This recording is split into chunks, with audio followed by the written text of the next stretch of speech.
j'ai vu qu'il y avait des magnifiques bateaux de l'IMOCA et Dieu sait s'ils ont bien progressé depuis Aquitaine Innovation.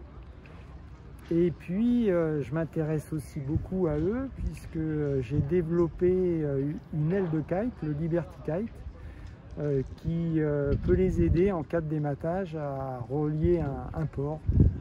Bon, alors le dématage, toi tu avais connu ça, on se souvient, dans cette épique Vendée Globe 2000. Ouais, c'est ça, 2000-2001. 2000-2001. Ouais. Avec ton arrêt à l'île Stewart, ouais. la réparation de ton mât, ça avait ouais. fait la couverture, le monde entier. Sauf que j'avais pas de kite. Sauf que tu n'avais pas de kite. Alors c'est à cette époque-là qu'est née l'idée. Dans tous les cas, rêvé. à cette époque-là, je me suis dit vraiment j'aurais un kite, c'est bête, ça m'aurait vraiment bien aidé. Et après, je me suis particulièrement intéressé au kite. J'ai vu la progression du kitesurf et j'ai décidé de me lancer moi dans la traction des navires par kite, plutôt les navires, donc les bateaux à moteur pour réduire un peu la pollution et la consommation d'énergie fossile. Mais dans nos recherches, on a trouvé cette petite voile de 20 mètres carrés qui est toute simple, hein, puisqu'elle n'a pas besoin d'être pilotée, qui fait merveille. On l'a essayé sur le bateau d'Arnaud Boissière et ça marche très bien. Bon, mais alors dis-moi, le règlement du Vendée Globe est strict, les skippers ils ont un nombre de voiles maximum, ça fait une voile de plus, comment ça se passe? Eh bien ça vient d'être autorisé, c'est même encouragé d'en embarquer une. On va mettre des scellés sur les points d'écoute. Et comme ça, le skipper n'a pas le droit de s'en servir comme une 9e voile. Et donc, au contraire, c'est une bonne nouvelle pour eux parce que c'est vrai qu'avec les nouveaux gréements, ça serait pas possible de faire ce que j'ai fait. Pour récupérer, la baume est attachée au mât, les haubans sont en carbone, ils ont toutes chances de casser. Donc ça peut vraiment être utile en cas de dématage. Alors tu nous as dit qu'elle faisait 20 mètres carrés cette voile, elle a 2 points d'écoute. Explique-nous, même pour les béotiens, on va dire un peu comment techniquement ça fonctionne, comment tu peux tracter un IMOCA qui pèse quand même 7 ou 8 tonnes avec une petite voile de 20 mètres carrés. Alors faut pas s'imaginer qu'on va les tracter comme quand on les voit marcher à 30 nœuds, mais vous savez qu'un bateau, il faut une très petite force pour le faire avancer à basse vitesse.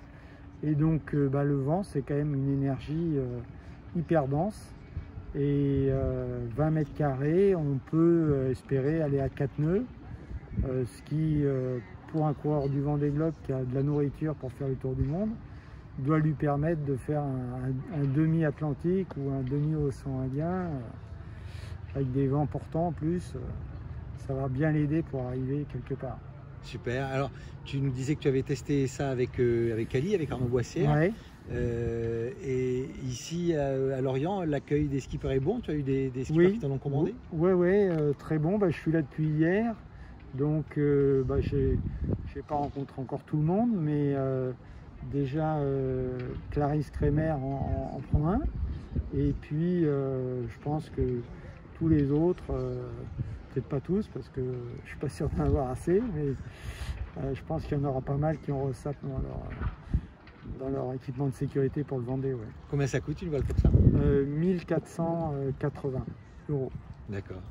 Bon, c'est pas un gros budget pour rapporter un IMOCA, même pas de dernière génération. Non. Bon, c'est sûr que c'est pas forcément quelque chose qu'ils ont prévu dans le budget, ça arrive un peu au dernier moment, mais c'est vrai que on espère que ça leur serve pas, mais s'ils en ont besoin, ils seront contents de l'avoir. Bon, bah écoute, ça permet aussi, j'imagine, toi, de te ressourcer dans ce milieu que tu as bien connu. Toi, tu avais été très novateur en ton temps avec effectivement Aquitaine Innovation, avec son gréement de tonnier, un bateau hyper léger, très aérien en son temps, même si on ne volait pas encore. Moi je me souviens dans nos discussions que parfois tu te plaignais un peu ou tu regrettais que les bateaux aillent toujours vers plus de puissance après que tu as arrêté l'IMOCA. Quand tu les vois aujourd'hui avec cette capacité à se sustenter, ces vitesses, ça t'exprime quoi? Je trouve ça assez extraordinaire.